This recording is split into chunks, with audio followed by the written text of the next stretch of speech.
By the power vested in me, I hereby constitute this assembly as a legal congregation of the University of Pretoria. During this assembly, diplomas and degrees with all associated rights and privileges will be awarded and conferred on the candidates whose names appear in the program. Please take your seats.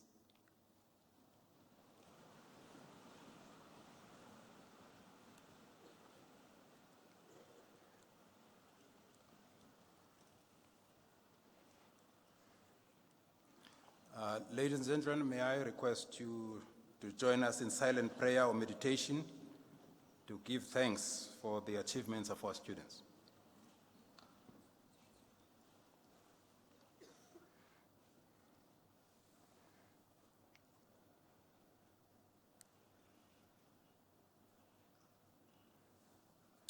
Thank you very much. It is my pleasure this morning at the start of this graduation ceremony to welcome you all. I wish to welcome in particular the recipient of the Chancellor's medal, Dr. Suleiman, that will be receiving the Chancellor's medal this morning. Welcome the Dean of the Faculty of Humanities, Professor Reddy, the Dean of the Faculty of Law, Professor Borain, and the Dean of the Faculty of Humanities, Professor Stander, and the Deputy Dean of the Faculty of Humanities, Professor Skuman, and the Executive Director, Professor Kornov, and the Director, Center for Mendative and Alternative Communication, Professor Bonman. Chairpersons of schools, heads of departments, directors, and honorary professors and other lecturers and their spouses, supervisors, co-supervisors, and external examiners of the doctorate, the representative of the Student Representative Council, who will present the SRC Academic Honorary Colors, all persons to whom diplomas and degrees will be awarded and conferred this morning, all our guests this morning, the friends, relatives, parents of the graduates, you are all welcome. This is a very special ceremony. These spring graduations take a character of their own.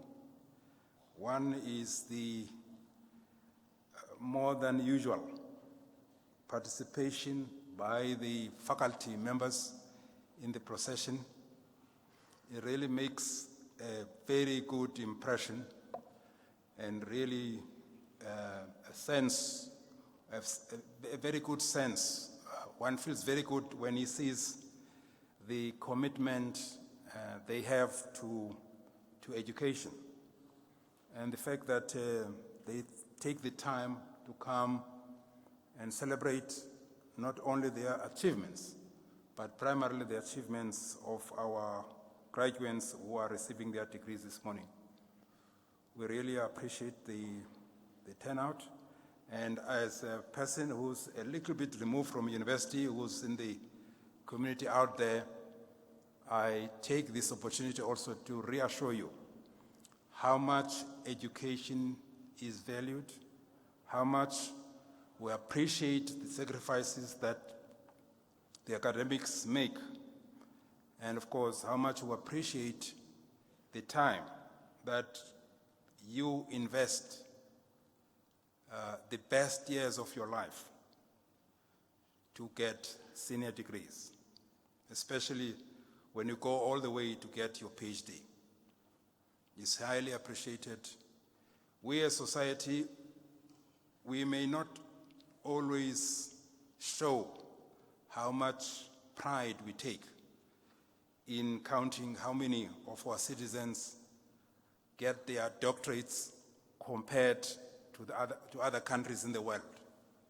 And also, when we look at your contributions, even if I don't usually, in most cases, I don't fully understand your thesis, but I sometimes read one paragraph and just get really struck by the contribution that you make to new knowledge, to helping us as a country grapple with the challenges that we face. I just want to give you that assurance and to say how much we appreciate your efforts and how proud we are of your achievements today. We are going to begin with the presentation of the Chancellor's Medal. It is now my pleasure to request the Dean to introduce the recipient of the Chancellor's Medal to me.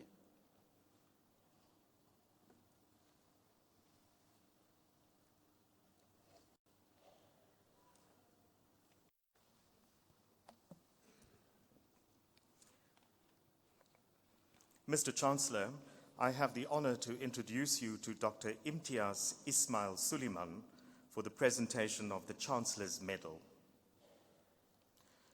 Dr. Imtiaz Suleiman is the founder of the non-governmental humanitarian organization Gift of the Givers that has, since its inception in 1992, provided aid to needy people and communities locally and in 42 countries, both in Africa and globally. Born in Potchefstroom, Dr. Suleiman trained as a medical doctor at the University of Natal, qualifying in 1984. Throughout his career, he has been involved in civic associations, religious organizations, and early on became active in the field of humanitarian aid. Under the dedicated leadership of Dr. Suleiman, the Gift of the Givers activities include projects such as the provision of emergency medical services in situations of violent conflict and war, disaster relief, primary health care clinics, feeding schemes, water purification and water wells, distribution of blankets, clothing and food parcels, provision of bursaries and educational support for the underprivileged, agricultural self-help schemes, job creation, counseling services, drug rehabilitation, and HIV/AIDS skills development, and life-altering workshops. In recent years, Dr. Suleiman has also become increasingly involved in mediation in violent conflicts and negotiations for the release of hostages.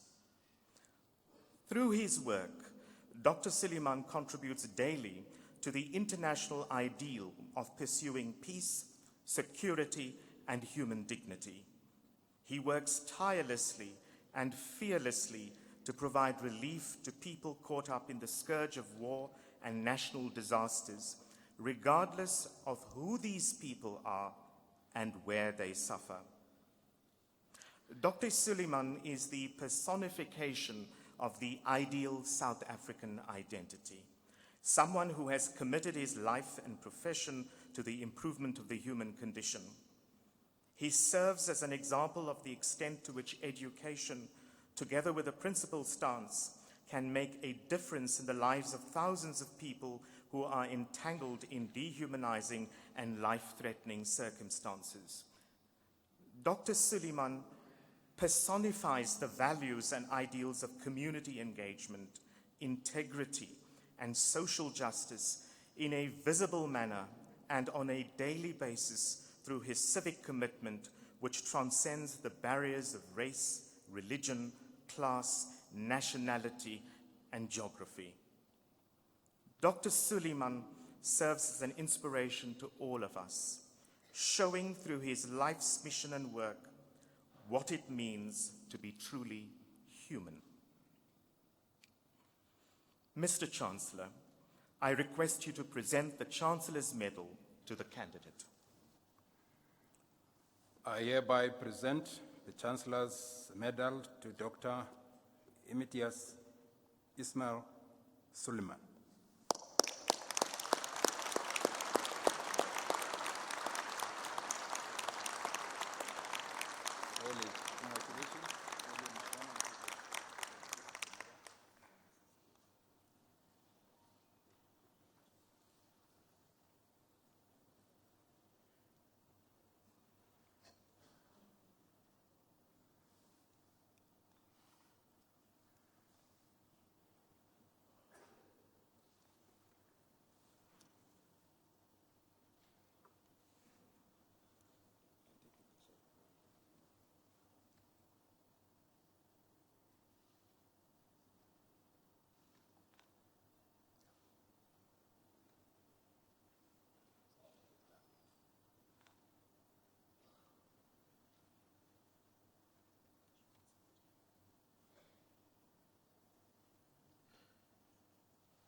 Whereas, ladies and gentlemen, it's now my honor to request Dr. Suleiman to address the Assembly. Thank you.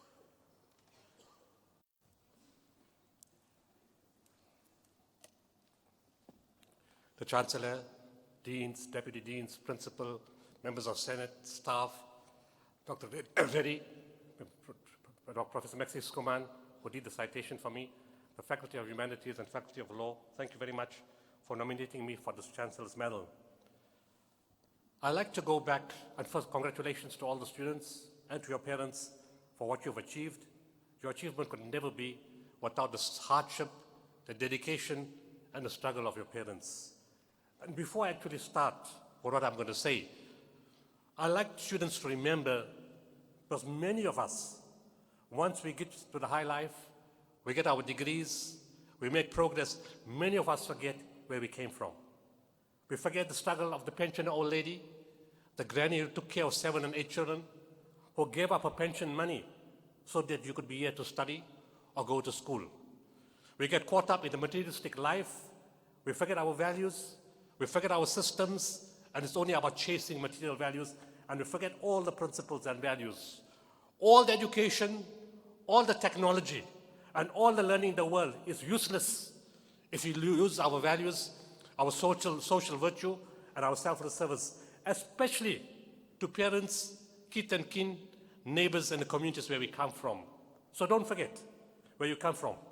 Remember that that is your beginning, your humble beginning, and people stood by you. To be a great person, you go back to where you started, and you start off with those who put you where you are today. You didn't come here on your own. You're not too clever. Everything comes by the grace of God Almighty. So I want students to remember that and never forget your parents. You should be bowing to them for what they've done for you to be where you are today.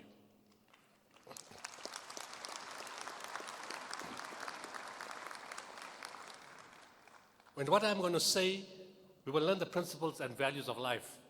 This Chancellor's Medal is not because of me. It's because of the teams that work with me. It's because of my family sacrifice. And it's because of a great teacher. It was the 6th of August, 1992. I was in Turkey, in Istanbul. I met a spiritual teacher, a Sufi master, in a Muslim holy place. What was amazing about that holy place is that there were people of all cultures, all religions, Christians, Jews, Hindus, Muslims, and even people who said, we don't believe, but they were not judged. They were welcomed with open arms, and everyone was shown love and compassion. It was something very amazing. I fell in love with the teacher the moment I saw him. It was a spiritual connection. That same night at 10 p.m., after a religious ceremony, in the Sufi tradition we call it zikr. Zikr is the recitation of God's names in a certain combination. We have the names in Arabic, but in English we'll say the eternal, absolute, one and only, preserver, loving, kind, compassionate, merciful. All God's names mentioned in Arabic in a certain combination.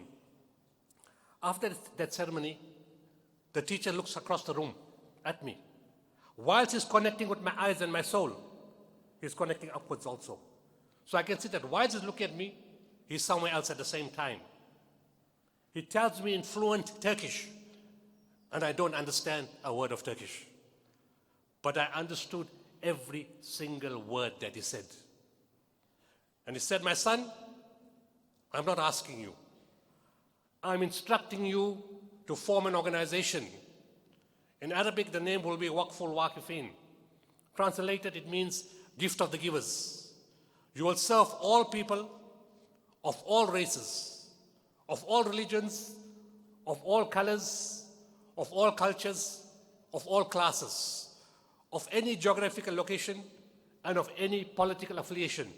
But you will serve them unconditionally.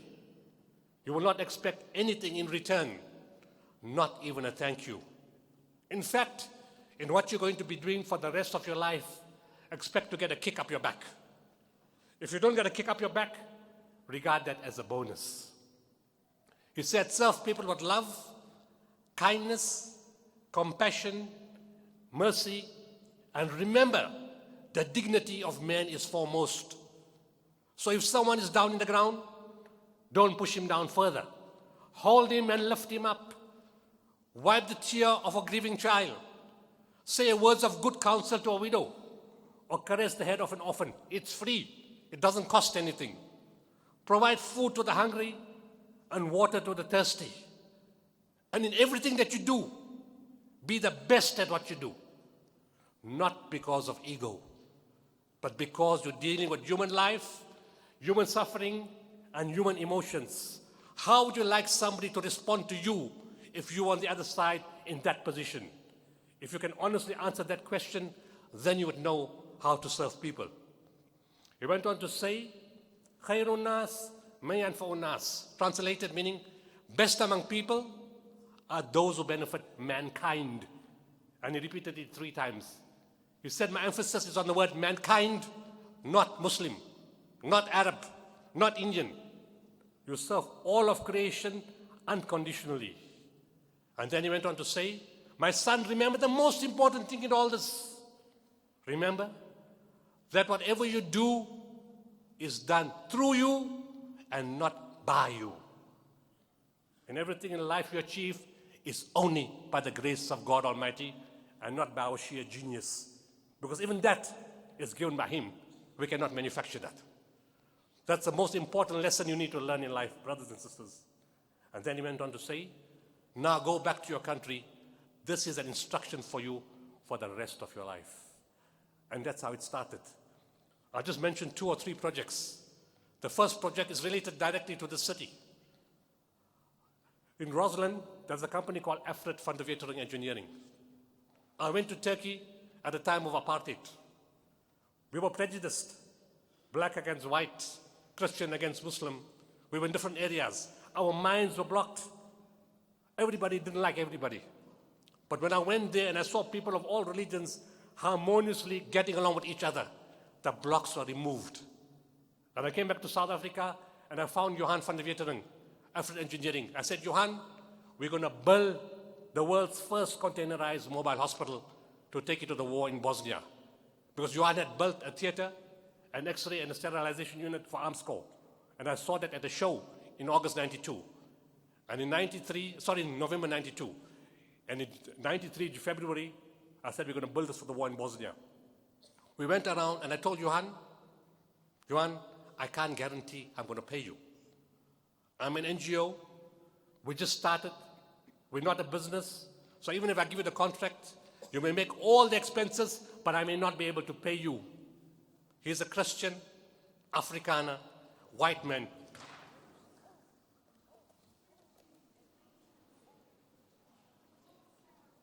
Is he okay?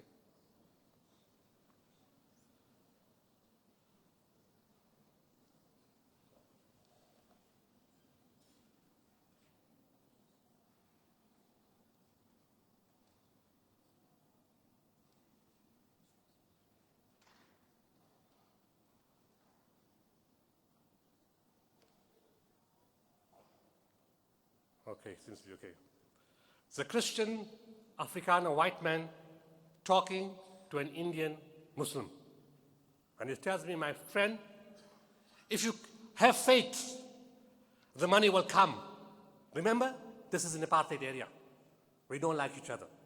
We have prejudices. We're against each other. We have perceptions and stereotypes. And he tells me, have faith. Christian guy telling the Muslim guy, have faith.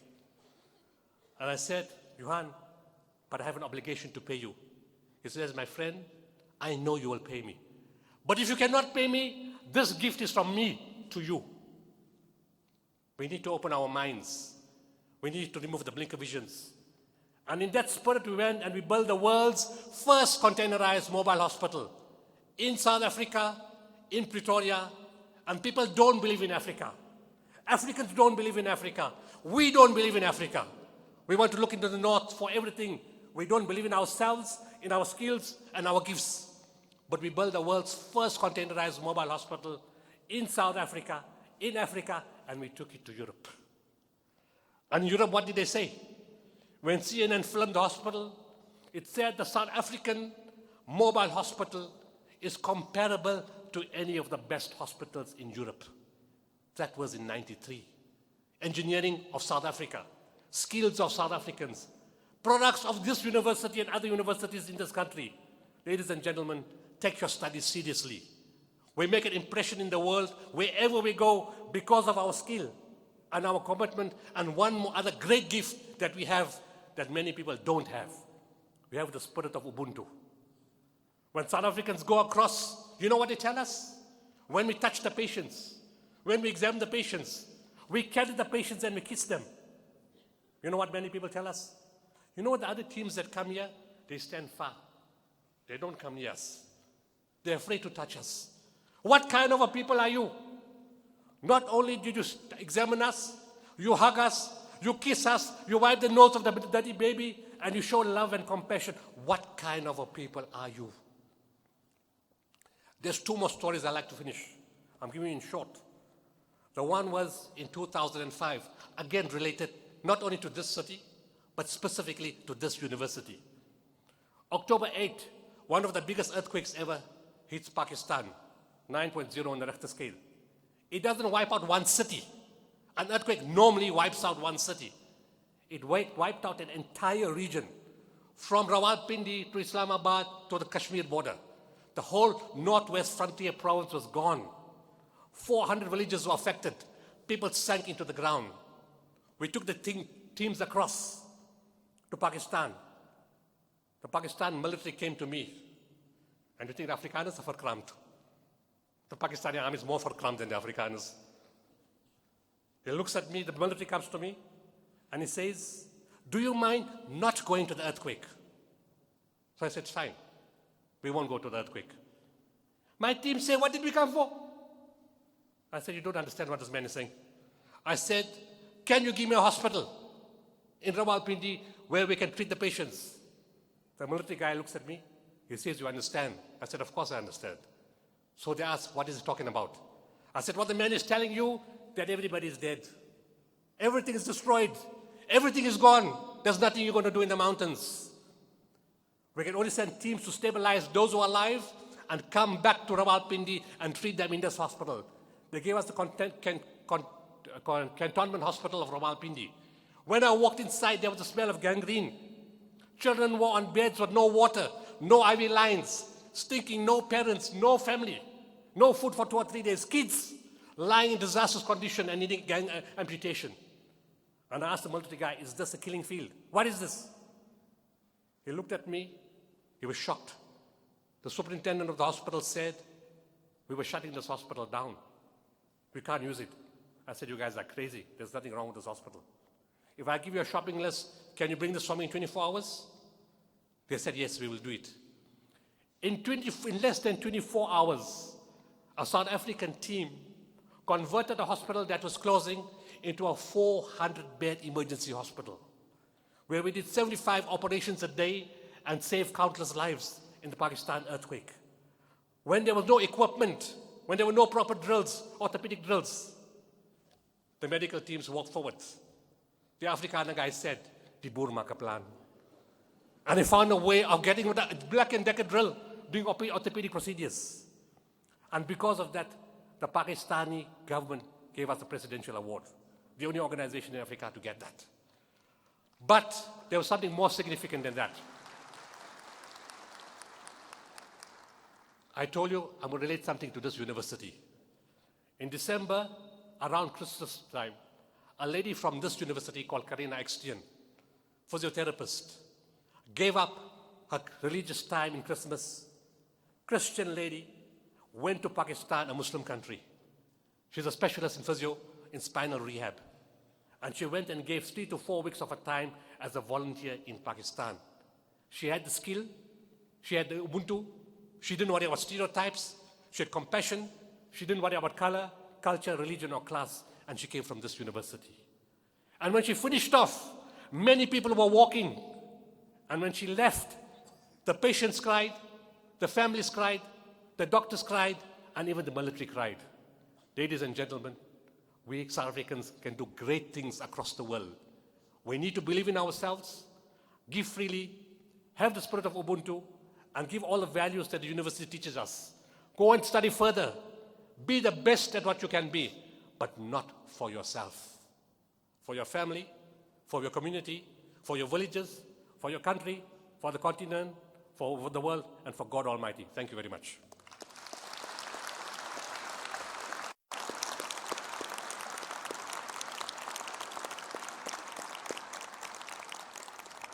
Well, thank you very much, Dr. Solomon, with your very, very touching words,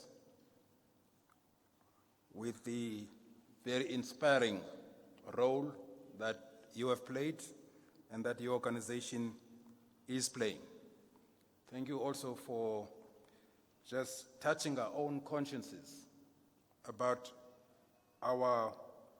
what we should do, what we should think of doing as people who are privileged to have this education, to have the knowledge and skills that you have.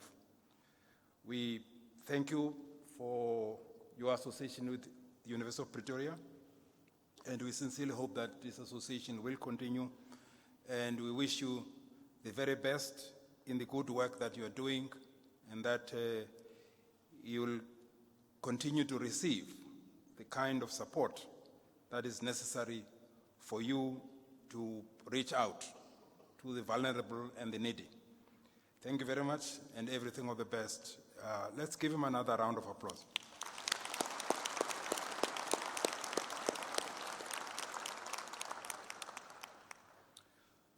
Well, now may I call on the Dean to present the candidates who are receiving degrees this morning.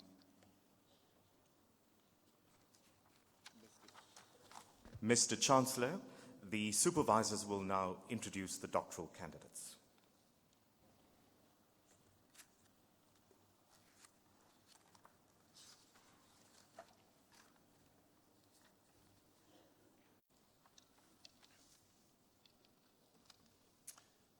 Mr. Chancellor, I introduce to you Leslie Daisel, who has complied with the requirements for the degree Doctor of Literature in Semitic Languages with a thesis entitled Animal Names and Categorization in the Hebrew Bible, a Textual and Cognitive Approach, prepared under my supervision.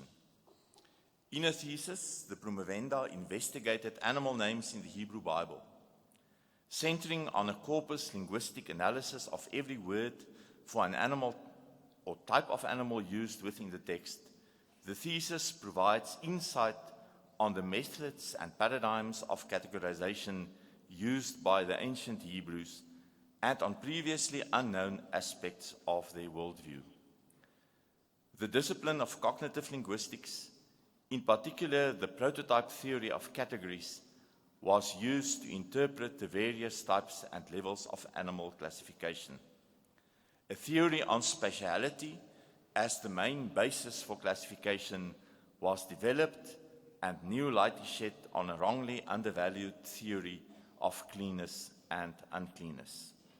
This theoretical work is applied to certain texts to prove its usefulness in helping with the translation and interpretation of problematic words and passages in the Hebrew Bible. Mr. Chancellor, I request that you confer the degree on the candidate.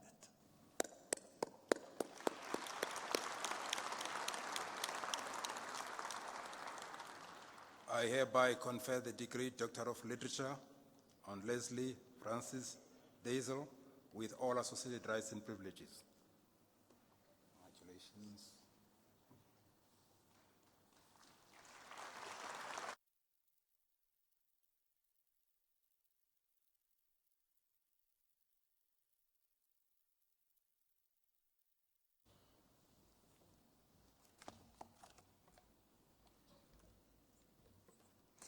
Mr. Chancellor, I introduce to you Mr. Michael Barrett, who has complied with the requirements for the degree Doctor Musicae with a thesis entitled Exploring Choristers' Perceptions of a University Choir as Potential for Social Capital and Personal Value, prepared under my supervision. For his thesis, the promovendus investigated the personal, social, and musical value attributed to participation in a multicultural university choir, as experienced by the choristers themselves. Additionally, he explored to what extent social capital is generated as a byproduct of choral participation. All the members of the Camerata were interviewed as part of the data collection. The findings of the study revealed that singing in a choir is a multifaceted activity and that these experiences are rewarding, plentiful, and even challenging at times. Bridging and social capital is generated amongst the choristers, resulting in a wealth of trust, strengthened networks and connections, increased reciprocity, and shared social norms. The inquiry into the lived experience of choristers from various cultural and language groups contributes to a better understanding of this phenomenon, specifically in a South African context. Mr. Chancellor, I request that you confer the degree on the candidate. Congratulations.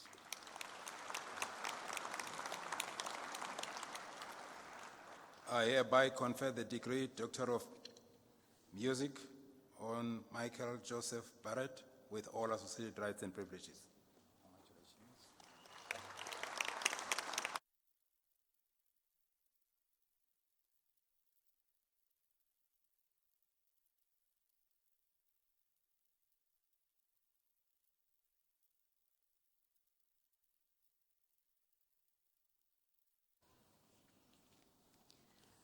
Mr. Chancellor, I have the pleasure to introduce to you Adele Ardendorf, who has complied with the requirements for the degrees PhD Fine Arts, Curatorial Practice, with a thesis entitled The Princess in the Veld, Curating Liminality in Contemporary South African Female Art Production. She has prepared this PhD under my supervision and the co-supervision of Professor Elfrida Dreyer. The promovenda investigates in her thesis the need for theorizing a curatorial framework that may allow for a liminal reading of local women's identities. The latter prioritizes the reading of female identities in between binary oppositions that simultaneously allude to and reject a so-called local women's art production within the ambit of global Western-dominated feminism. The research argues for an alternative curatorial space, a heterotopia, to renegotiate binaries. This counter-curatorial space is realized through an exhibition that employs the medium of video rather than the conventional exhibition media installed in real space. A rereading of local and international survey exhibitions foregrounding women's concerns informs the theorized curatorial framework. The revision of these exhibitions proposes a local feminist trajectory that follows the shaping of local women's identities as inscribed in this country's politics and histories.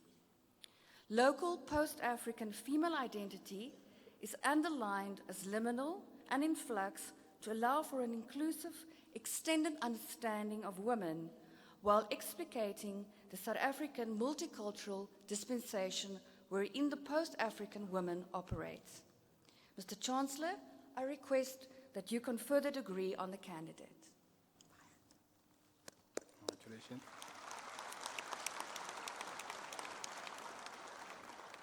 I hereby confer the degree Doctor of Philosophy on Adele Ardendorf with all associated rights and privileges.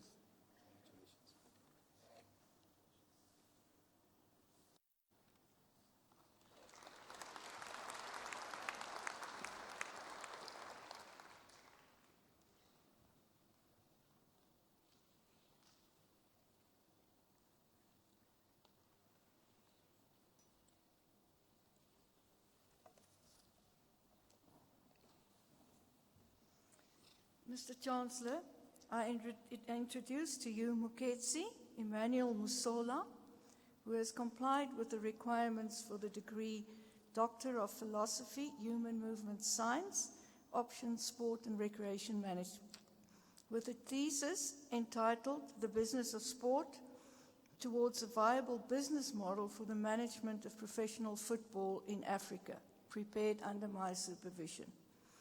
In his thesis, the promovendus investigated business models to determine why most African professional football leagues and clubs are not commercially viable and whether commercial variables from successful European professional football clubs can be transferred to African football clubs. He concluded that the business variables of value proposition, target customers, infrastructure and marketing capabilities, as well as sound financial management are indeed relevant to the African professional football business. He subsequently developed an African professional football business model for the effective management of professional football in Africa. Football clubs and leagues who incorporate these variables in their business models are likely to produce high financial and economic value, contributing to economic development, job creation, and the total transformation of professional football in Africa. Mr. Chancellor, I request that you confer the degree on the candidate.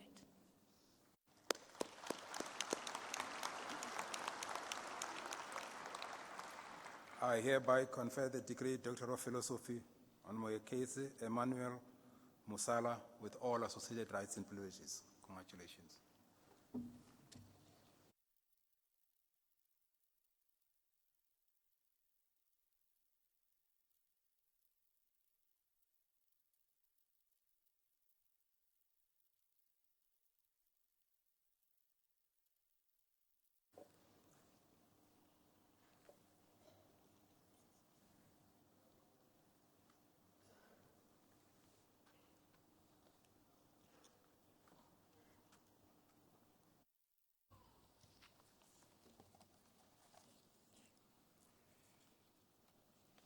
Mr. Chancellor, I introduce to you Samuel Einem, who has complied with the requirements of the degree D.Phil in Political Science, with a thesis entitled The New Insurgencies and Mass Uprisings in Africa and International Involvement, Selected Case Studies, prepared under my supervision. Now, the promovendus examined the relationship between the mass uprisings and insurgencies and the impact of international involvement on escalation of mass uprisings into an insurgency. The research used the insurgencies of the Lord's Resistance Army in Uganda, the Revolutionary United Front in Sierra Leone, Boko Haram in Nigeria, and Al-Shabaab in Somalia, as well as the mass uprisings in Tunisia, Egypt, and Libya as case studies. The study established that the insurgencies in Africa that relied primarily on terrorism and violence explain criminal rather than political violence, while internal conditions in a state and the nature of international involvement define the outcome of a mass uprising or an insurgency in terms of escalation, duration, and termination. The study recommends that since humanitarian and military interventions invariably escalate violence and increased fatalities, interventions to end conflicts, both mass uprisings and insurgencies, must be based on the incremental use of force as a complement to peaceful negotiations. Chancellor, I request you to confer the degree on the candidate. Congratulations. I hereby confer the degree Doctor of Philosophy on Samuel Anum with all associated rights and privileges. Congratulations.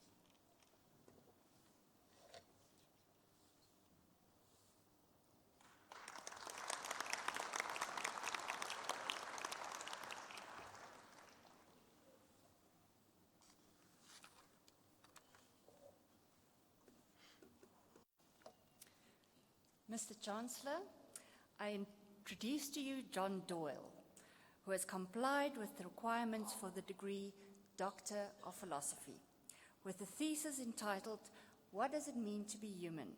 Life, Death, Personhood, and the Transhumanist Movement, prepared under my supervision and with Professor Alex Antonitis as co-supervisor. In this thesis, What Does It Mean to Be Human?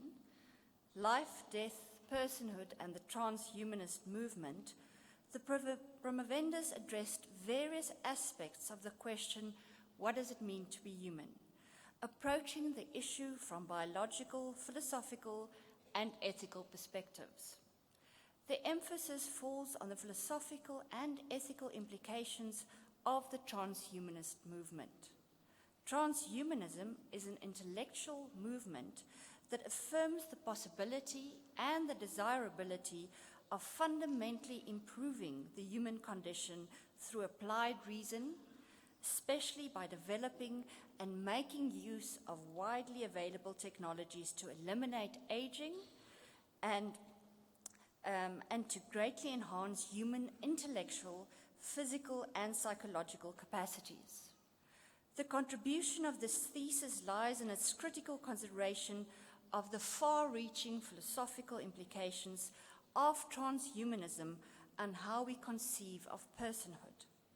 The fact that the meaning of being human has always intrinsically been linked to mortality has implications for life-enhancing and life-prolonging technologies, such as pharmacological interventions and human cryonic suspension, which have the potential of fundamentally altering our philosophical understanding of the human condition.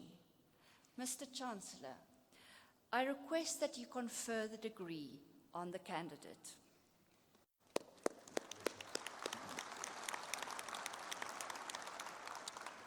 I hereby confer the degree Doctor of Philosophy on Daniel John Doyle with all associated rights and privileges. Congratulations.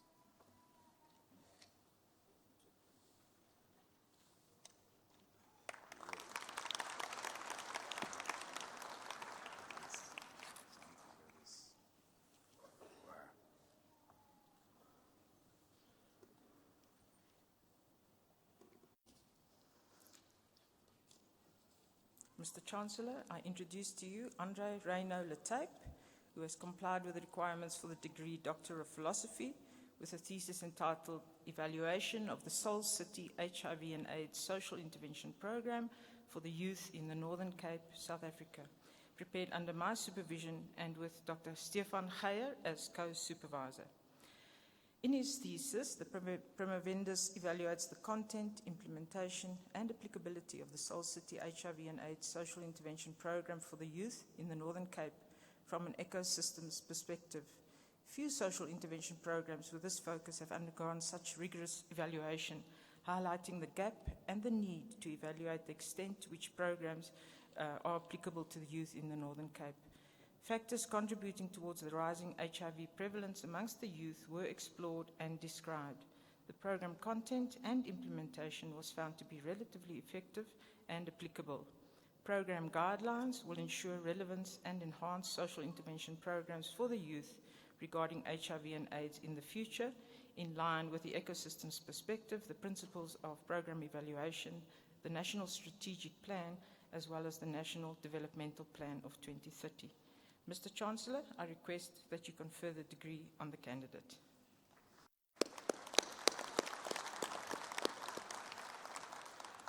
I hereby confer the degree Doctor of Philosophy on Andre Reynaud Letape with all associated rights and privileges. Congratulations.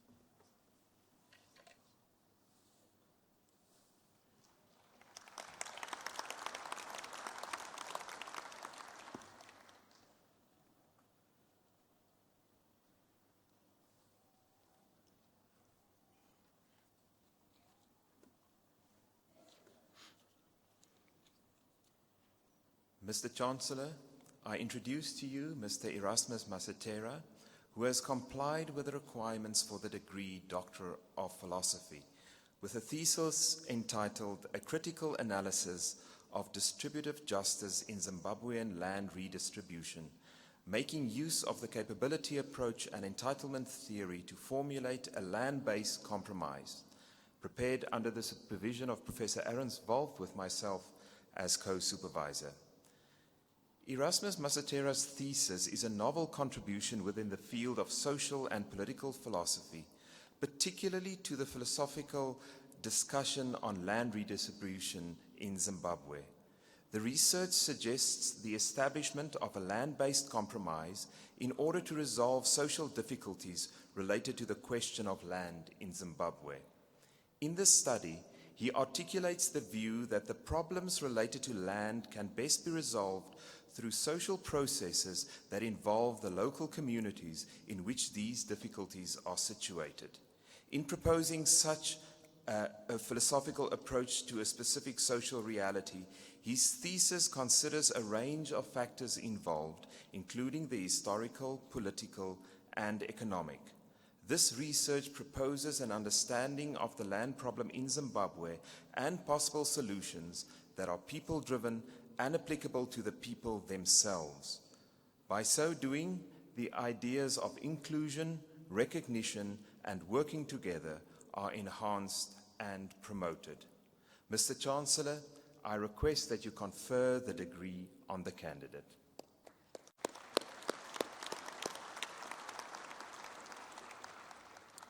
I hereby confer the degree Doctor of Philosophy on Erasmus Masitera with all associated rights and privileges. Congratulations.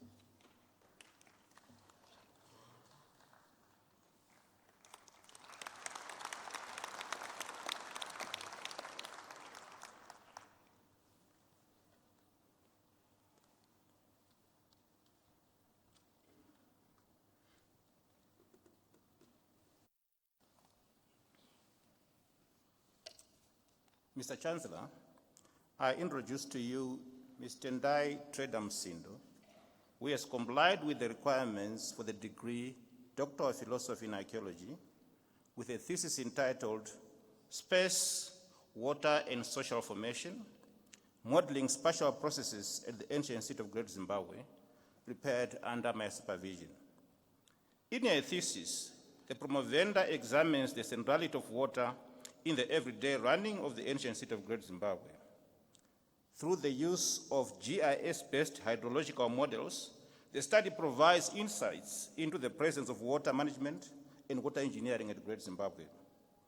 GIS tools such as cost service analysis are employed to provide insights on how the residents of Great Zimbabwe could have traversed their landscape and transported water from sources to habitation areas.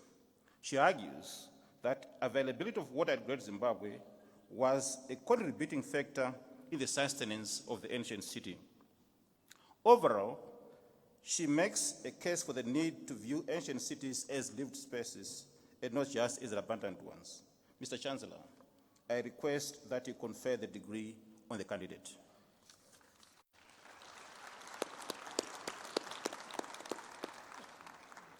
I hereby confer the degree Doctor of Philosophy on Tendai Treda Musindo with all associated rights and privileges. Congratulations.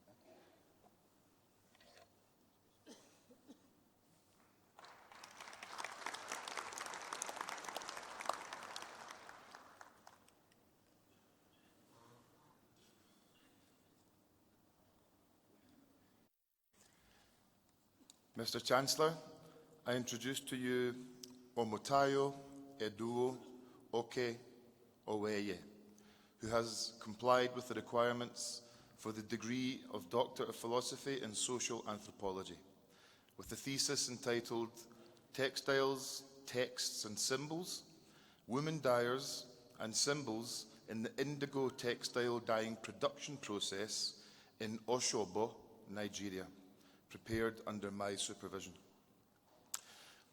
In his thesis, Oweye provides a highly original contribution to the anthropology of symbolism and textiles.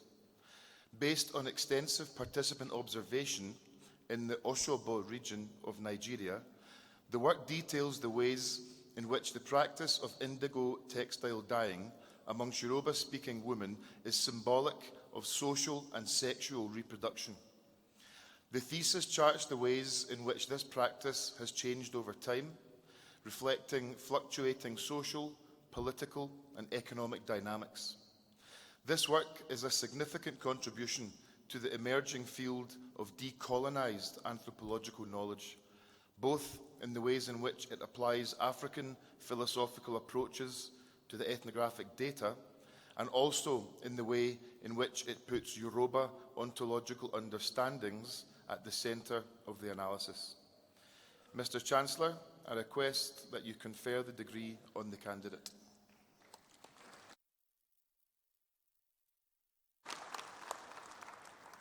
I hereby confer the degree Doctor of Philosophy on Omotayo Edo Oke Aweyo with all associated rights and privileges. Congratulations.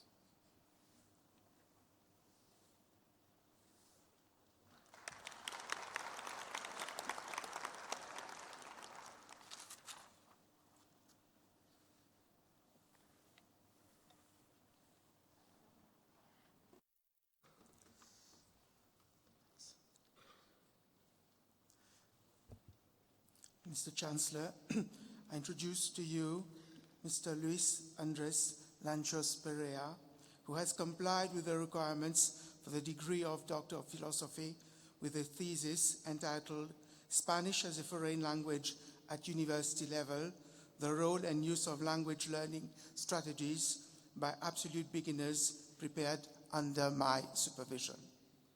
In his thesis, Luis Lancho Pereira investigated the learning strategies of students in order to develop proficiency in Spanish over a 3-year period. Adopting a cognitive lens that offers special attention to how linguistic knowledge is constructed, this study focuses on the learning process, specifically on how students develop knowledge concerning the language. Using a multi-phase design that combines sequential strands encompassing mainly quantitative techniques, the study found that those who successfully complete all the Spanish courses are the ones who report significantly more extensive use of metacognitive strategies in the first year. The study concludes by proposing a framework that helps to classify the role that different types of strategies play in learning a foreign language. This framework adds a new dimension and provides valuable information to similar types of studies. Mr. Chancellor, I request that you confer the degree on the candidate.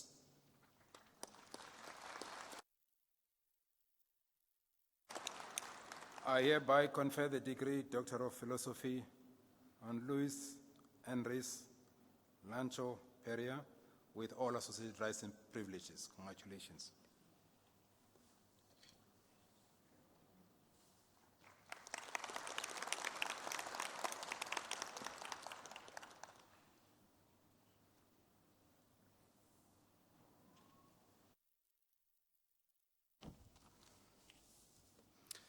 Mr. Chancellor, I introduce to you Esther Maketa, who has complied with the requirements for the degree Doctor of Philosophy with a thesis entitled Small-Scale Artisanal Diamond Mining and Rural Livelihood Diversification in Lesotho, prepared under my supervision. In her thesis, the promovenda explores how individuals and households of 2 villages in highland Lesotho insert themselves into the regional economy through their engagement in unlicensed artisanal diamond mining. Through a presentation of rich ethnographic material, she shows how individuals and households use artisanal mining as a means to supplement their livelihoods beyond wage labor and agricultural production. In the context of the collapse of the regional mining economy and declining opportunities for Basotho workers to engage in wage labor opportunities outside of Lesotho, and agricultural production in Lesotho, it is imperative that Lesotho seeks new ways to confront the challenges of impoverishment. As such, this dissertation makes a timeless intervention and contribution to the historical and contemporary understandings of economic life and development in rural Lesotho by challenging the dominance of migrant labor and agricultural production as the only viable livelihoods on offer. Moreover, by foregrounding the role that women play in artisanal mining, this research makes an important contribution to current theoretical debates regarding the moral economy and human economy at a moment when the shape and form of the extractive industries in Africa is considered a key aspect of national development strategies. Mr. Chancellor, I request that you confer the degree on the candidate.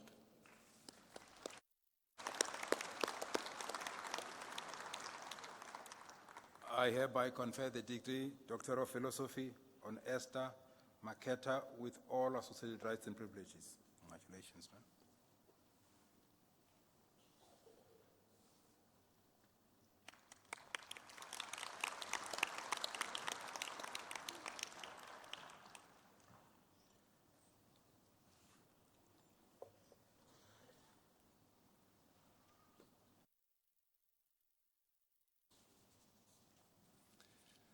Mr. Chancellor, I introduce to you Marinda Maria, who has complied with the requirements for the degree Doctor of Philosophy with a thesis entitled The Role of Self-Efficacy in the Careers of Women in the Fields of Science, Technology, Engineering and Mathematics, prepared under the supervision of Dr.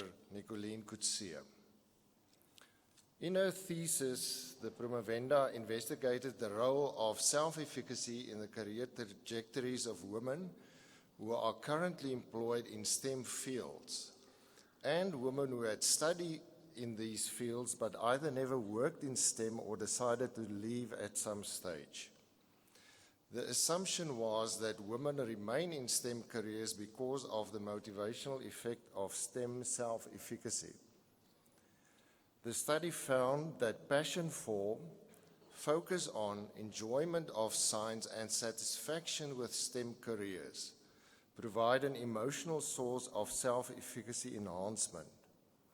Another finding was that in addition to the major role played by a personal interest in science, inner circle support and motivation also function as important sources of self-efficacy, enabling women to enter and remain in STEM. Mr. Chancellor, I request that you confer the degree on the candidate.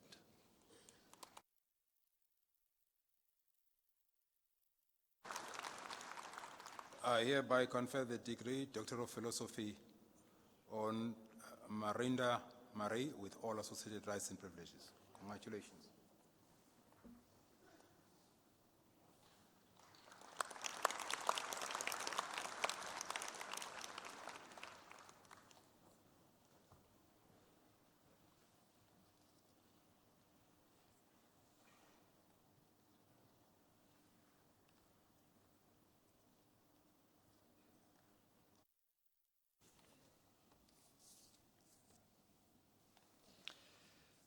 Mr. Chancellor, I introduce to you Barry John Tolmay, who has complied with the requirements for the degree Doctor of Philosophy with a thesis entitled Die toekoms van die spiritualiteit van die hoofstroom Afrikaanse kerke, 'n godsdienst-sosiologiese perspektief. The future of spirituality of the mainstream Afrikaans-speaking churches, a socio-religious perspective. In sy proefskrif ondersoek die promovendus die paradigma skuif vanaf 'n samelewing met apartheid na 'n regsstaat met 'n liberale demokrasie. Hierdie paradigma skuif het die spiritualiteit binne Afrikaner hoofstroomkerke radikaal beïnvloed. Sommige Afrikaners plaas fokus op individualisme, kalvinistiese hardwerkendheid en kapitalisme. 'n Nuwe aangepaste spiritualiteit is noodsaaklik binne Afrikaner hoofstroomkerke op pad na 2037. Eerder om mense te probeer teruglok na hoofstroomkerke, word geloofsgemeenskappe gevorm waar mense leef. Die spiritualiteit binne Afrikaner hoofstroomkerke sal binne 'n verkieslike toekoms wegskuif vanaf nuwe kalvinisme. Die nuwe paradigma is op liefde en deernis gegrond met 'n sterk fokus op missionale kerkwees. Hierdie spiritualiteit word harmonieus versnit deur 'n sisteembenadering. Hierdie verkieslike toekoms vorm 'n kontras met die Afrikaner hoofstroom spiritualiteit van die 1970s. Missionale kerkwees kan 'n waardevolle verskil maak. Mr. Chancellor, I request that you confer the degree on the candidate.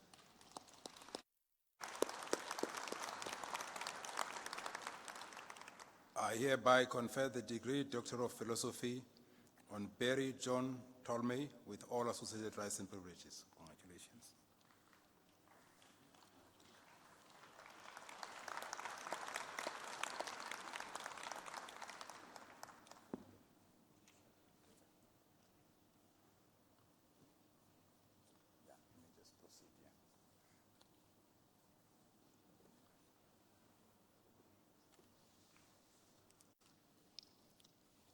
Mr. Chancellor, the following candidates have complied with all the requirements for the degree Master of Arts in Augmentative and Alternative Communication. Sepo Osimwenkai.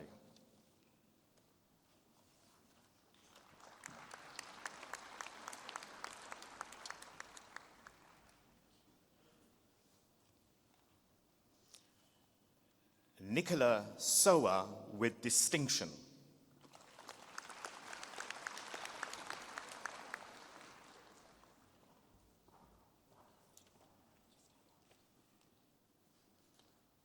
In Afrikaans, Davita van der Walt.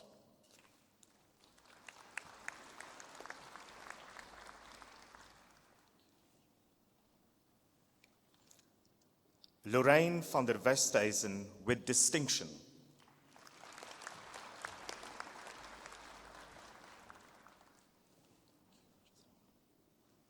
In English, Stefanie de Villiers with distinction.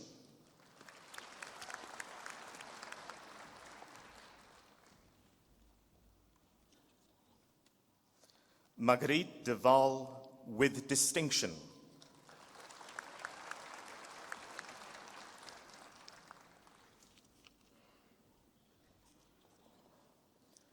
Carol Dominique Godfrey with distinction.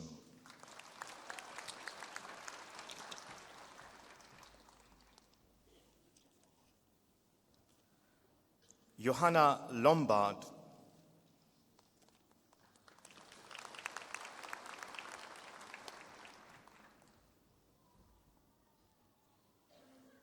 Nandi Veda with distinction.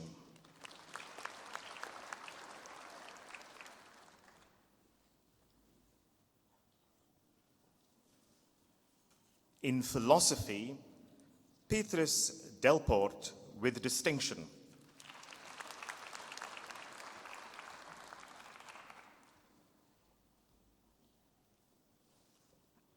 In geography, Lawrence Sneyman with distinction.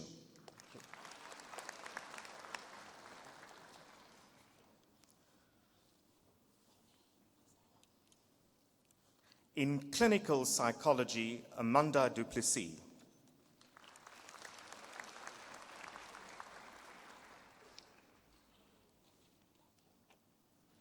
Joanne Gouveia with distinction.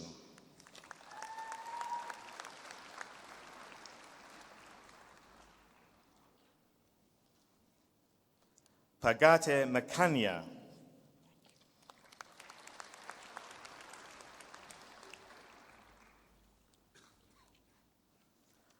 Justin Vermeulen with distinction.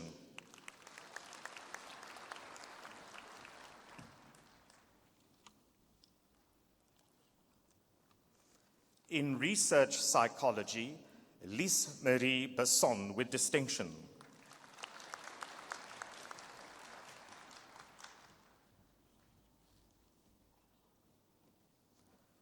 Nombeko Ndima.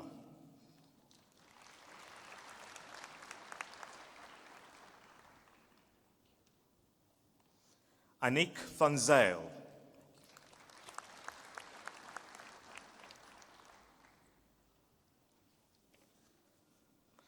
In counseling psychology, Jared Byron.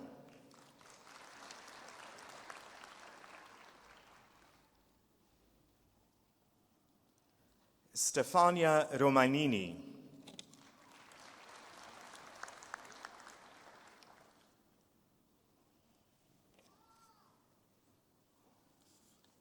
Mr. Chancellor, the following candidates have complied with all the requirements for the degree Master of Arts in Information Design, Karen Rabi.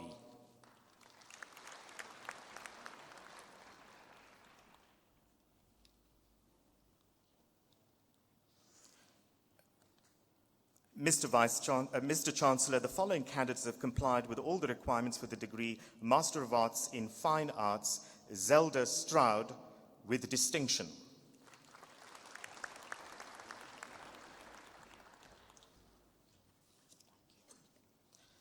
Mr. Chancellor, the following candidates have complied with all the requirements for the degree Master of Diplomatic Studies, Louise Leppin.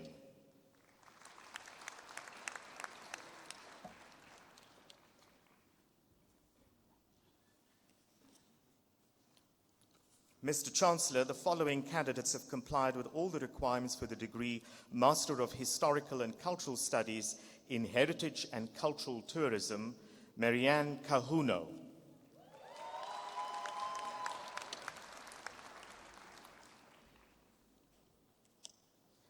Ilana Tunison.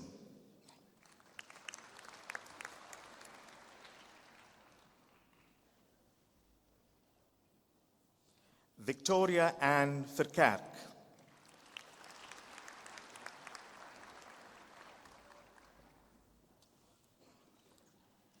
In Heritage and Museum Studies, Daniel Musako.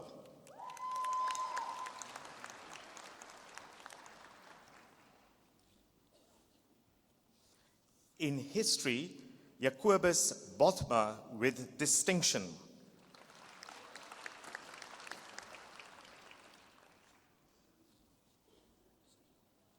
Colin Duplessis with distinction.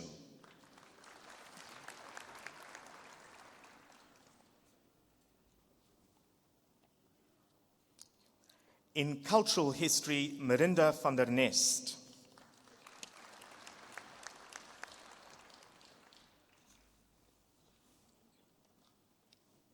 Mr. Chancellor, the following candidates have complied with all the requirements for the degree Master of Communication Pathology. Karina Grevie with distinction.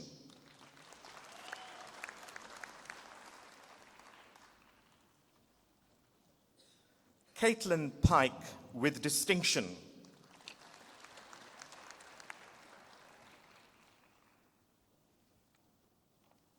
Melissa Pike with distinction.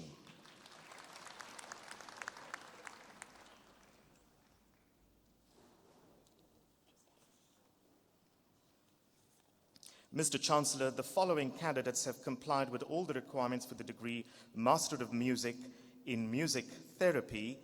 Kaylee Garden with distinction.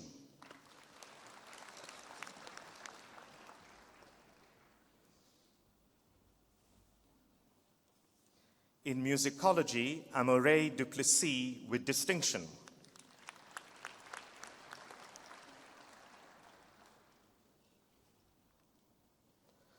Willem Janse van Rensburg.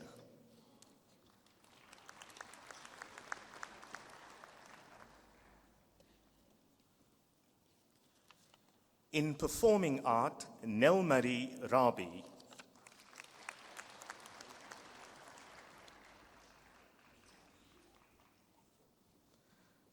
Han So with distinction.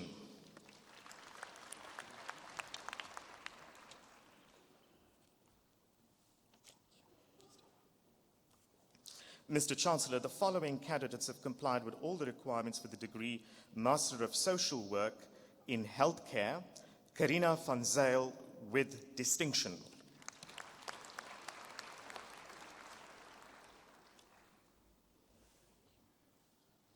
In Play-Based Intervention, Mariana Sarfontein.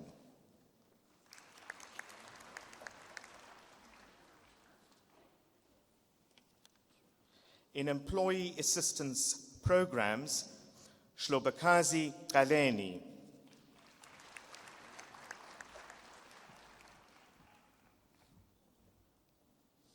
Bonita Gordon.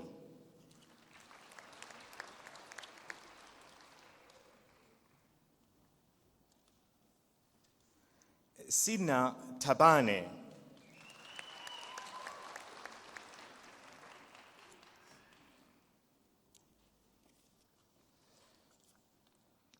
Mr. Chancellor, the following candidates have complied with all the requirements for the degree Master of Social Science in Anthropology. Cornelis Holzhausen.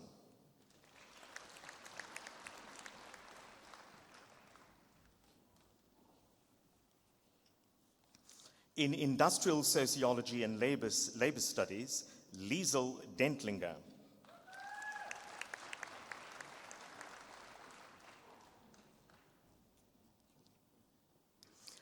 Bongiwe Gumede.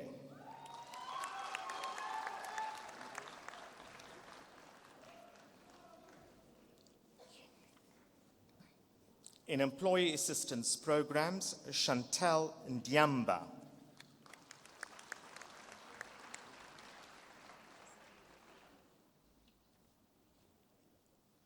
Lindelwa Kumalo.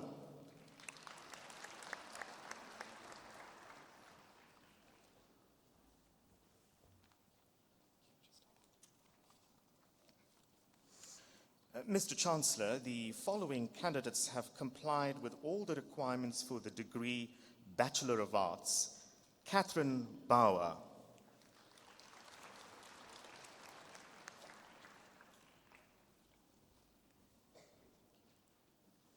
Janine Bello.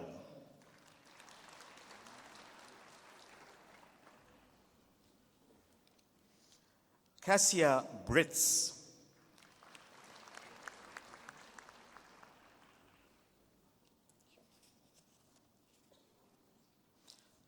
Cholwe Chioka.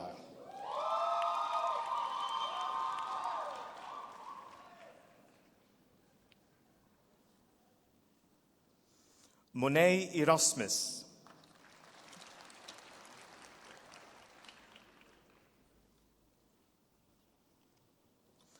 Gift Fenyane.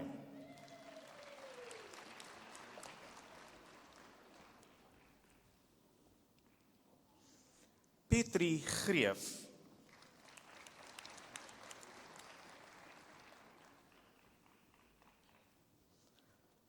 Rochelle James.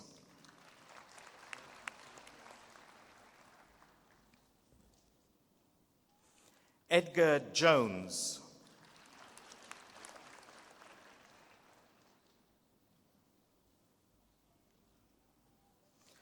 Tapelo Homo.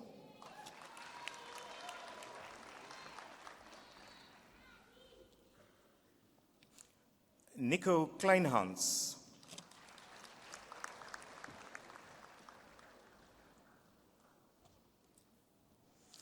Dolly Mabuza.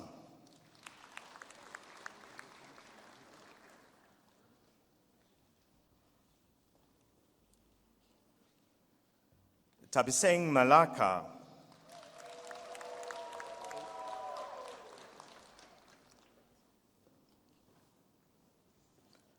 Kelubukile Malefo.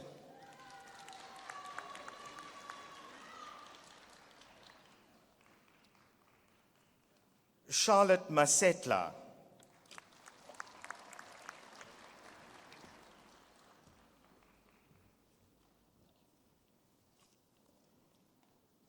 Bonolo Mfikwe.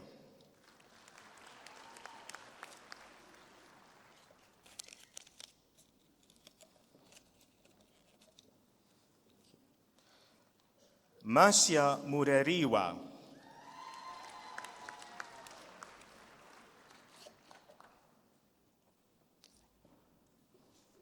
Zolani Nkomo.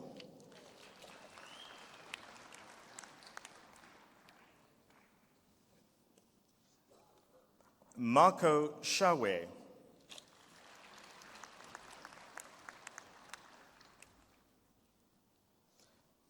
Gertrude Soko.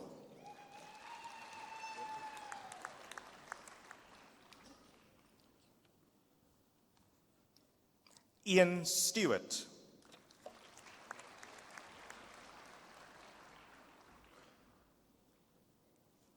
Melusi Shabalala.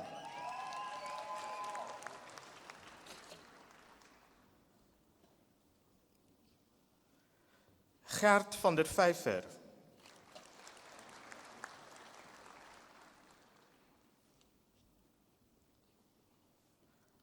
Pieter van Rooyen.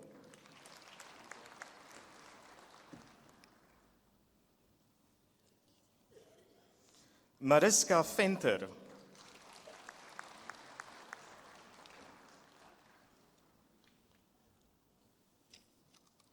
In law, Daniel Kassim.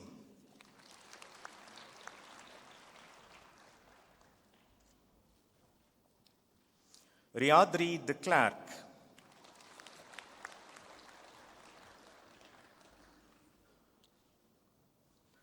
Christian Elsenbroek.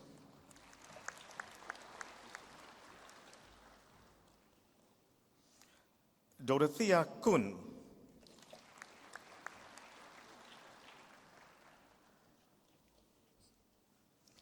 Prashil Kuverji.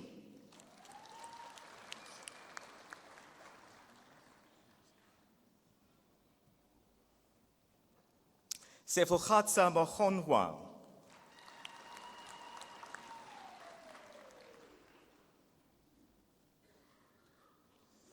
Shana Muni.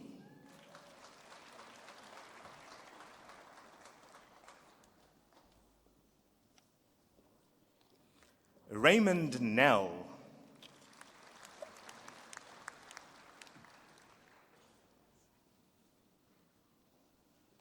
Samkelisiwe Nkosi.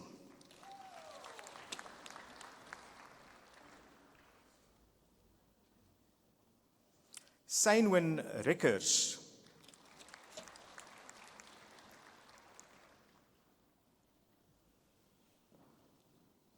Princess Celinda.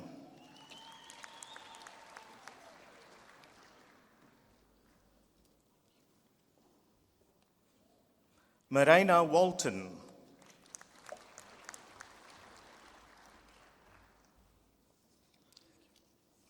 Mr. Chancellor, the following candidates have complied with all the requirements for the degree Bachelor of Arts, Drama. Roxanne Ralph.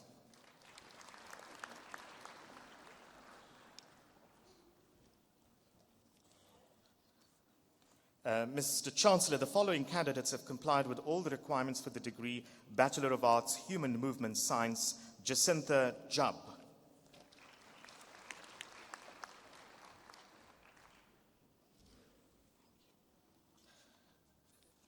Mr. Chancellor, the following candidates have complied with all the requirements for the degree Bachelor of Arts, Languages. Janneke Vaarmeijer.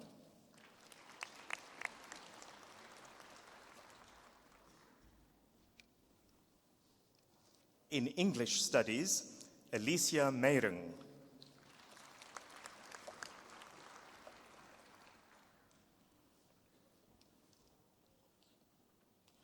Mr. Chancellor, the following candidates have complied with all the requirements for the degree Bachelor of Communication Pathology. In Speech-Language Pathology, Benita Nagar.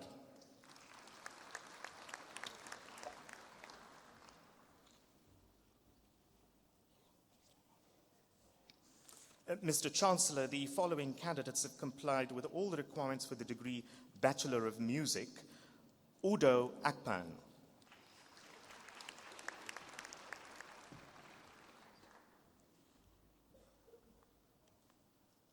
Ilana Christensen.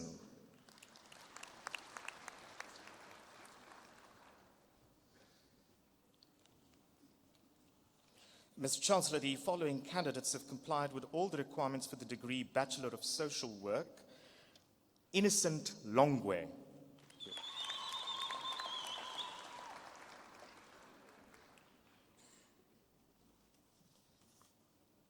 Mr. Chancellor, the following candidates have complied with all the requirements for the degree Bachelor of Political Sciences in International Studies. Mohale Senyolo.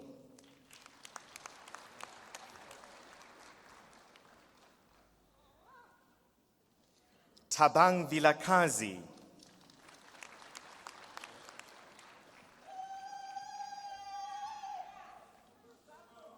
In Political Studies, Tando Maeko.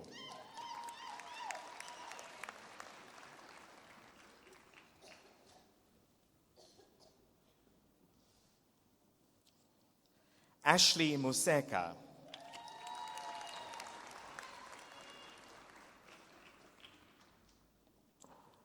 Leshlogonolo Pishlela.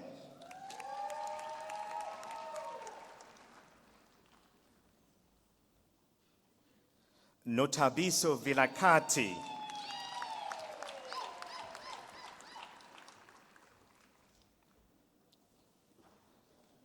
Mr. Chancellor, the following candidates have complied with all the requirements for the degree Bachelor of Social Sciences in Industrial Sociology and Labor Studies. Madirachale Inama.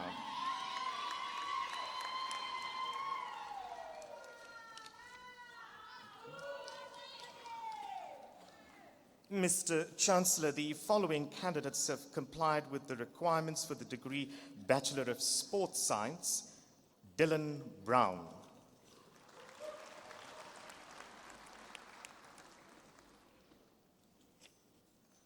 Claude Jared.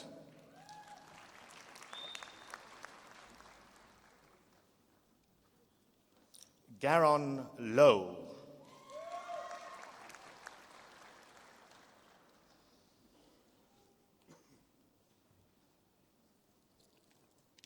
Siyasanga Makoshliso.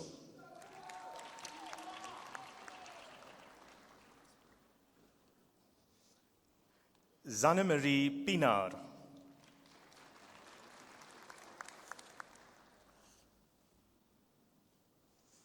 Johan Potgieter.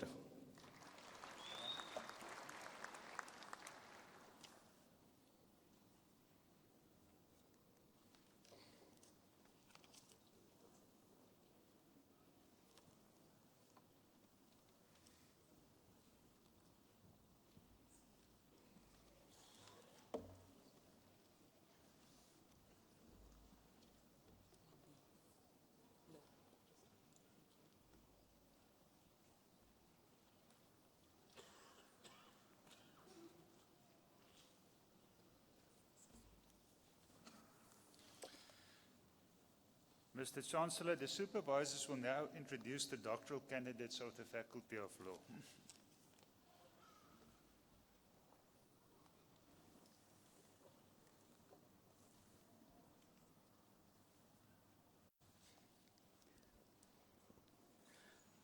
Mr. Chancellor, I introduce to you Isolde de Villiers, who has complied with all the requirements for the degree Doctor of Laws, with a thesis titled Law, Spatiality and the Tshwane Urban Space, prepared under my supervision.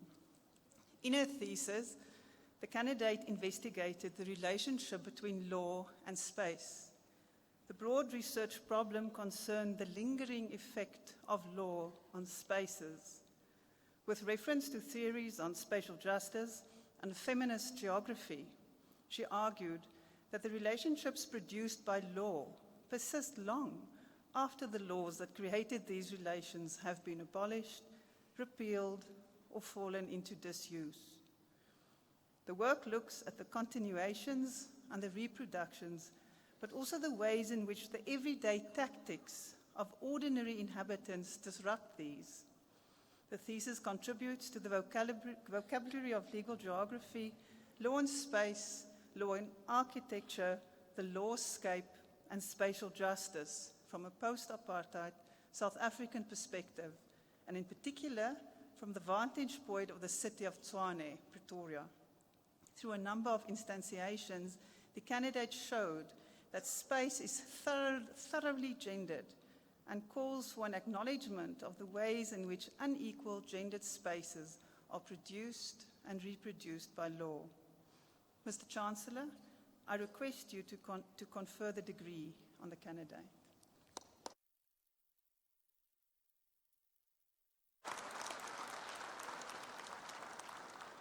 I hereby confer the degree Doctor of Laws on Isolde de Villiers with all associated rights and privileges. Congratulations, ma'am.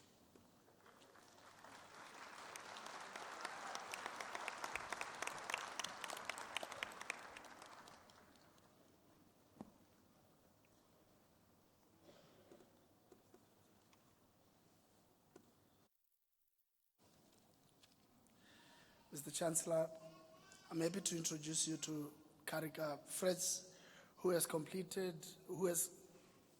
with the requirements for the degree of Doctor of Laws with a thesis titled An Appraisal of Selected Tax Enforcement Powers of the South African Revenue Service in the South African Constitutional Context, prepared under my supervision and that of Professor Franson as co-supervisor.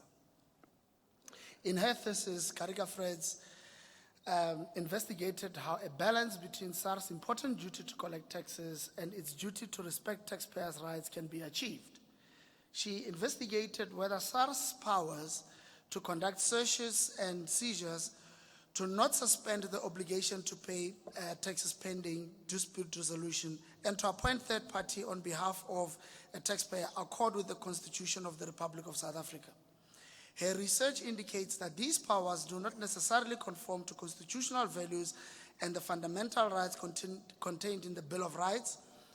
And with reference to comparable powers afforded to the revenue authorities of Australia, Canada, New Zealand, and Nigeria, she recommends law reforms that, if implemented, will align these enforcement powers with the provisions of the Constitution.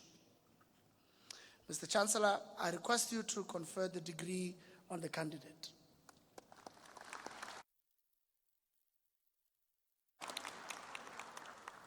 I hereby confer the degree Doctor of Laws on Karika Fritz with all associated rights and privileges. Congratulations.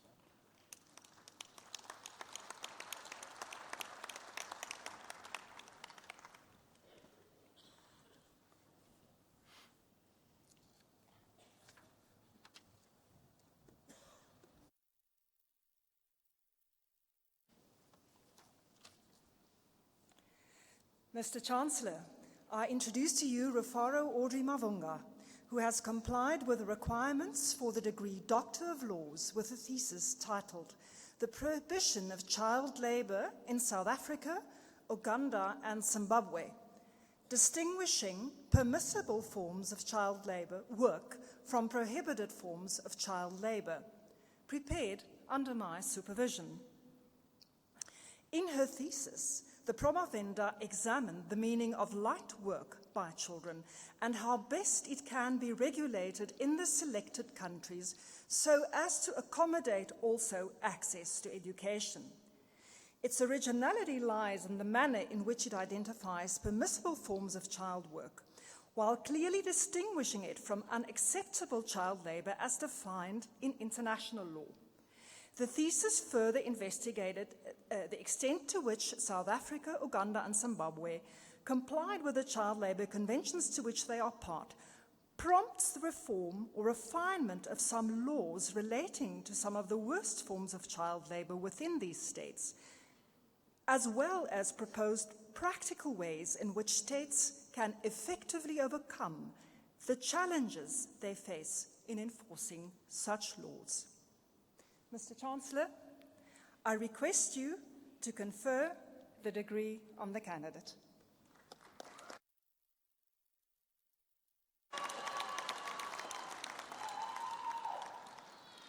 I hereby confer the degree Doctor of Laws on Rufaro Audrey Mavunga with all associated rights and privileges. Congratulations.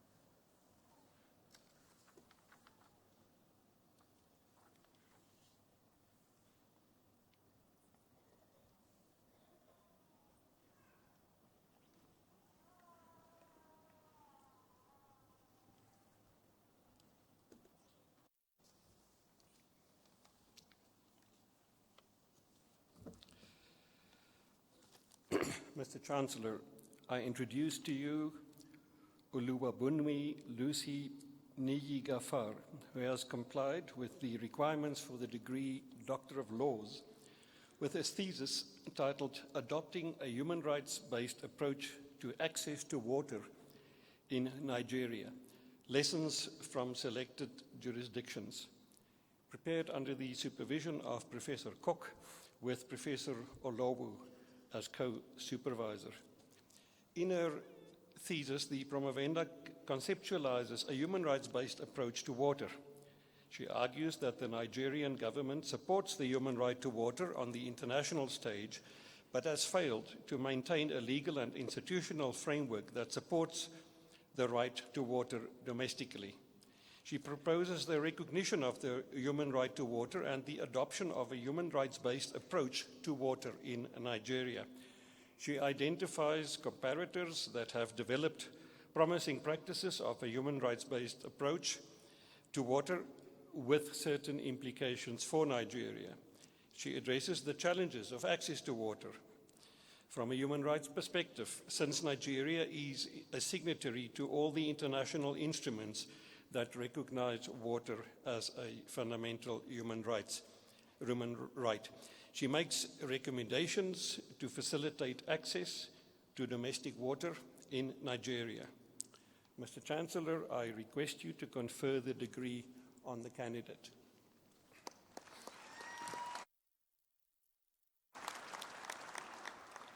I hereby confer the degree Doctor of Laws on Oluwabunmi Lucy Niyi Gafar with all associated rights and privileges. Congratulations.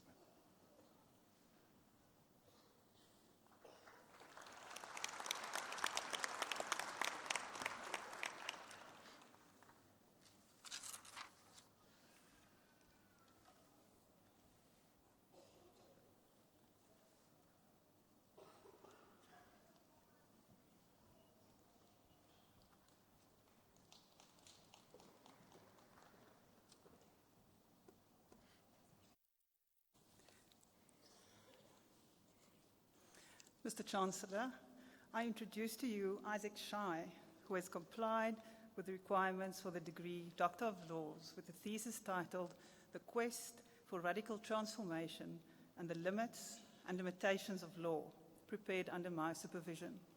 In his thesis, the candidate critically evaluated the capacity of law and constitutionalism to bring about radical transformation in South Africa. Radical transformation is conceived as the logical outcome of decolonization. The focus is on South Africa's post-apartheid constitutional settlement. The thesis examines the question why the promise of the Constitution to bring about radical transformation has not been fulfilled. Two possible explanations are advanced.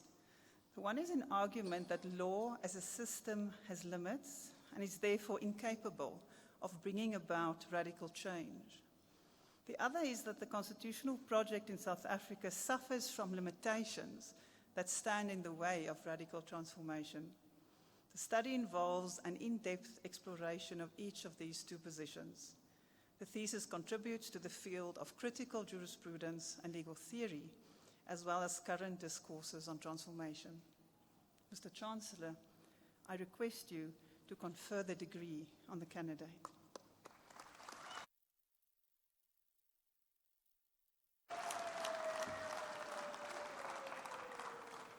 I hereby confer the degree Doctor of Laws on Isaac Shai with all associated rights and privileges. Congratulations.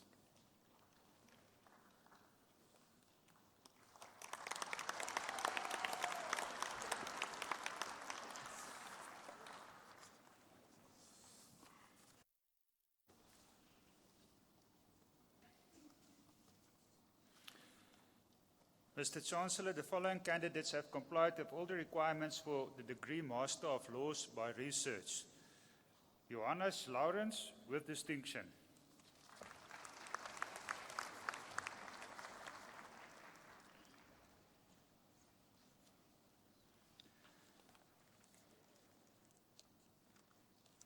Mr. Chancellor, the following candidates have complied with all the requirements for the degree Master of Laws by coursework.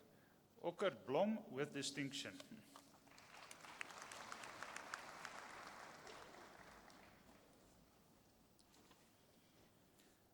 Johan Els.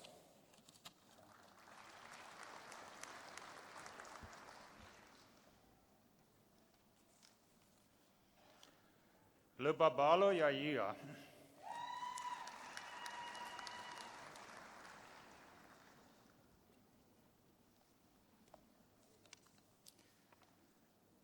Tlalisile Kanyele.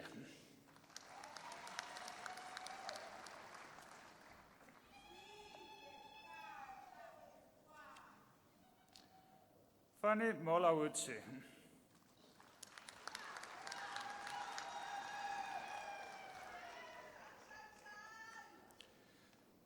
Ntsane Lesenyeo.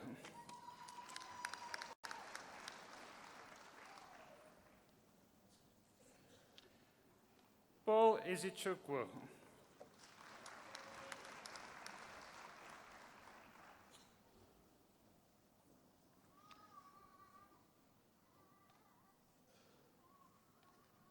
Zeka Alberto.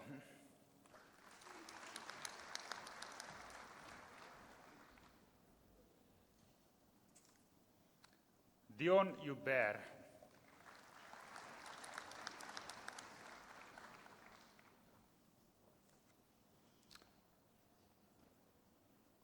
Prosper Nkala.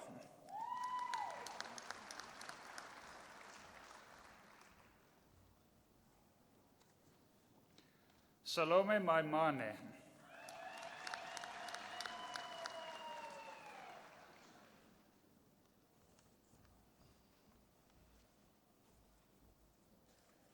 Tsepo Tongwane.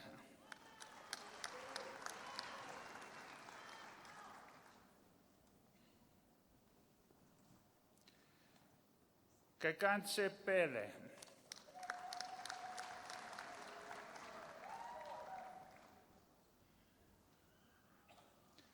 Anna Grace Vreumbiza.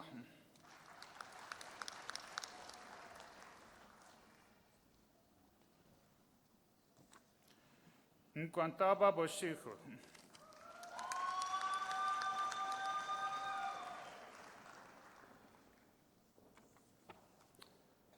Andries Diamond with distinction.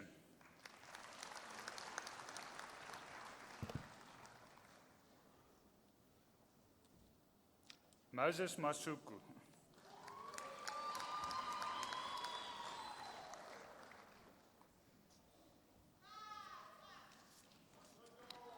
Vikewa Kamanga.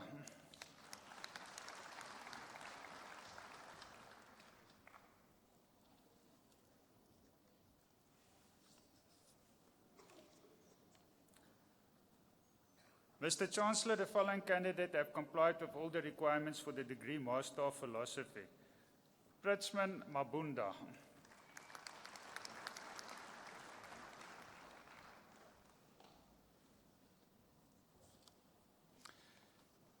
Mr. Chancellor, the following candidates have complied with all the requirements for the degree Bachelor of Laws. Sean Bagley.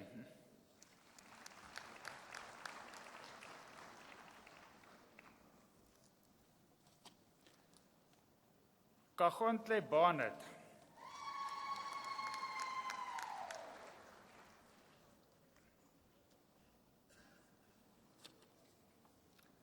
Rochelle Brink.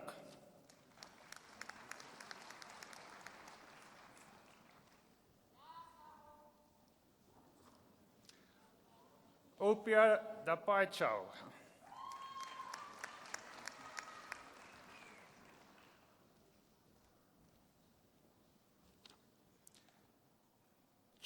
Julie Kabasele Nkombua.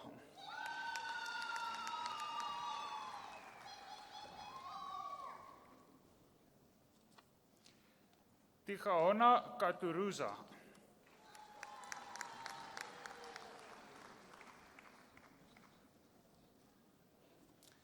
Belinda Kenjura.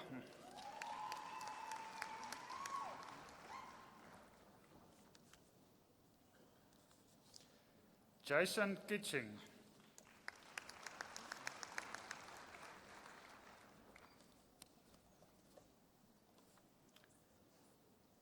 Darren Louis.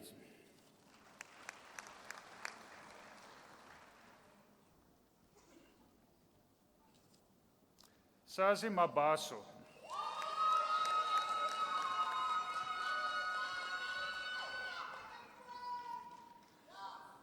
Nochola Mabila.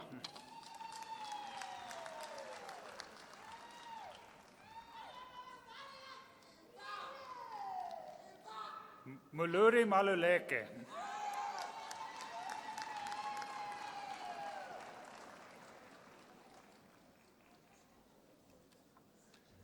Tabita Mampuru.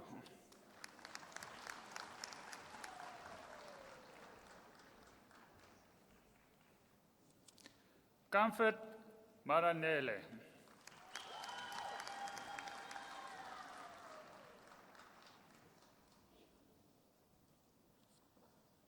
Marte Matia.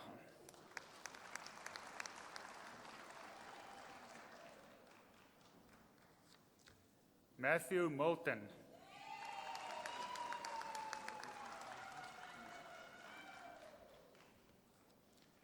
Goitsione Motlabane.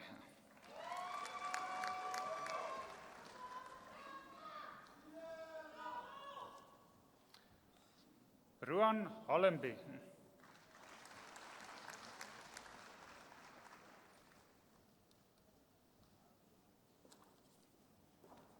Garrett Nell.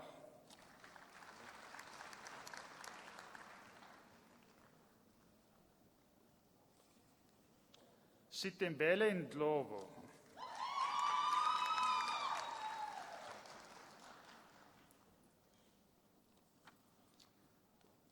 Raveshni Pakiri.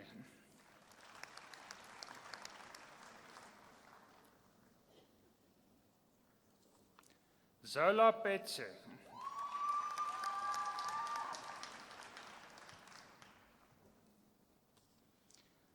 Elani Pretorius.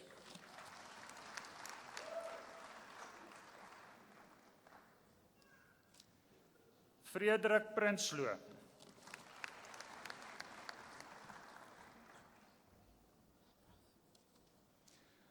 Pole Rakgase.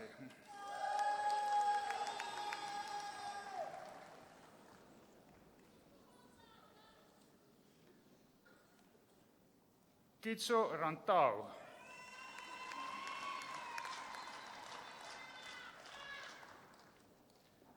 Marijke Skeepers.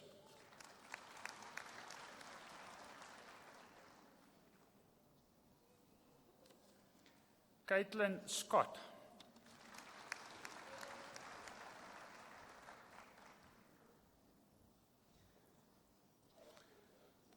Chanel Spreeman.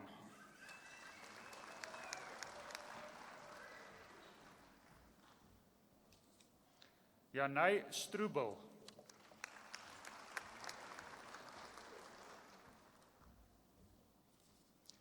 Tienus Stuckey.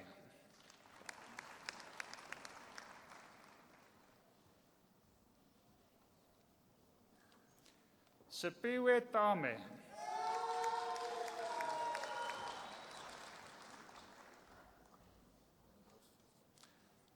Komotage.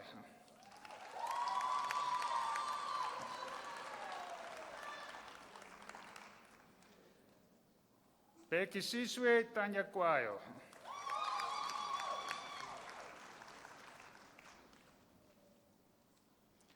Tamron Thomas.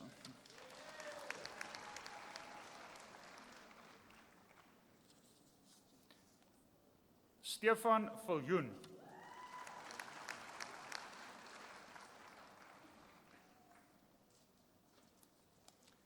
Claudia Volpaito.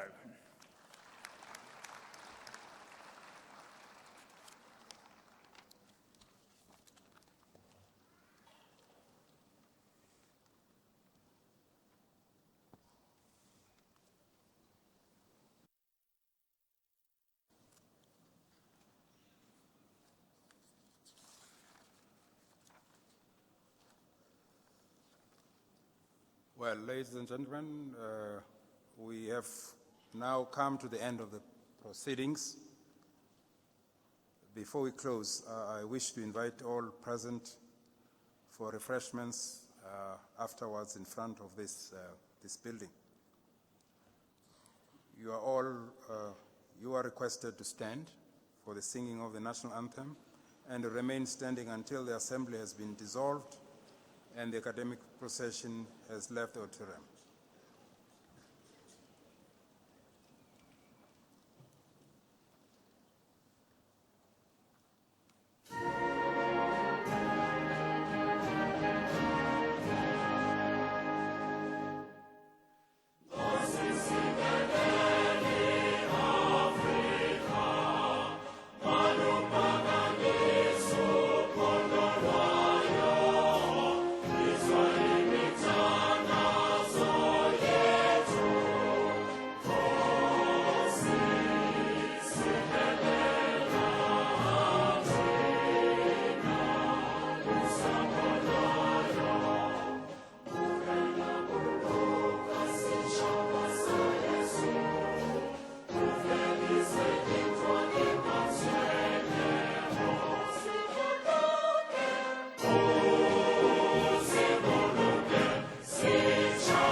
By the powers vested in me, I hereby dissolve this assembly of the University of Pretoria.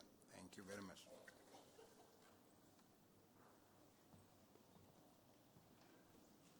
Gaudeamus